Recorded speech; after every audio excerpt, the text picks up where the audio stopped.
যারা চাঁদাবাজ, যারা আমার চাঁদা না পেয়ে আমাকে জানের হুমকি দিছে, প্রাণনাশের হুমকি দিছে এবং আমার দোকান বন্ধ করে দিবে, প্রয়োজনে আগুন দিয়ে পুড়িয়ে দিবে।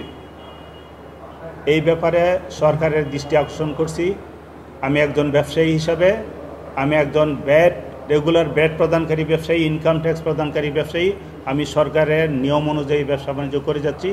আমি গাউসিয়া মার্কেট দোকান মালিক সমিতির একজন নির্বাচিত কর্মকর্তা হিসাবে, আমি সভাপতি হিসাবে দায়িত্ব পালন করতেছি।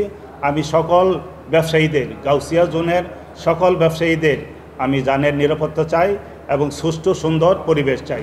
স্যান্ডেলিনা সো, রূপচর্চায় আভিজাত্য। আমার ব্যাপারে বৈষম্য বিরোধী আন্দোলনের বিরুদ্ধে যে কথা বলা হয়েছে, আমি আপনাদের আগেই বলছি, আমি বৈষম্য বিরোধী ছাত্র আন্দোলনের ছাত্রদের সাথে আমি সাপোর্টে ছিলাম। আমি কেন সাপোর্টে ছিলাম, সেই জন্য তৎকালীন ক্ষমতাসীন পার্টির বিভিন্ন লোকজন আমাকে ফোনে হুমকি দুমকি দিছে, তাও আমি আমার অবস্থান থেকে সরি নাই। এই জন্য আমি কোনো আওয়ামী লীগের সাথে জড়িত না, আমি কোনো পার্টির সাথেও জড়িত না। অতএব ছাত্রদের ন্যায়সঙ্গত যে অধিকার, তাদের যে চাওয়া, তার সাথে আমি 100% একমত ছিলাম।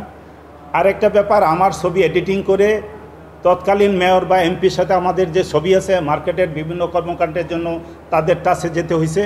এই ছবি এডিট করে আমাকে কোনো একটা দলের লেবেল লাগানোর যে অপচেষ্টা তারা করছে, সেটা আপনারা প্রয়োজনে আমার ফেসবুকে আমার গত 12 বছর 13 বছরের আপনি ওই পোস্টগুলি দেখলে আপনি বুঝতে পারবেন যে আমি কোনো দলের সাথে জড়িত আছি কি না, বা আমার ডাইনে বা আমি, আপনারা যে কোনো লোকের সাথে জিজ্ঞেস করলে বুঝতে পারবেন।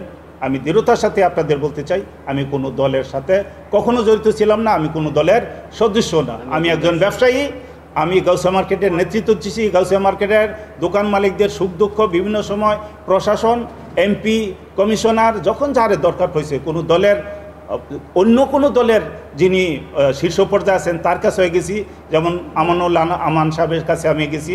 আমি আরও আরেকজনের, গতকাল আমি একজন বিএনপি নেতার কাছে গেছি।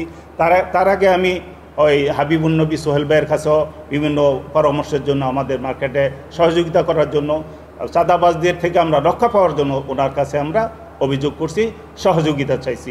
এরকম লোকাল যারা বিএনপির সাথে জড়িত, তাদের সাথেও আমি সম্পর্ক রাখছি, তাদেরকে কথা বলছি যাতে মার্কেটে কোনো আক্রমণ না হয়।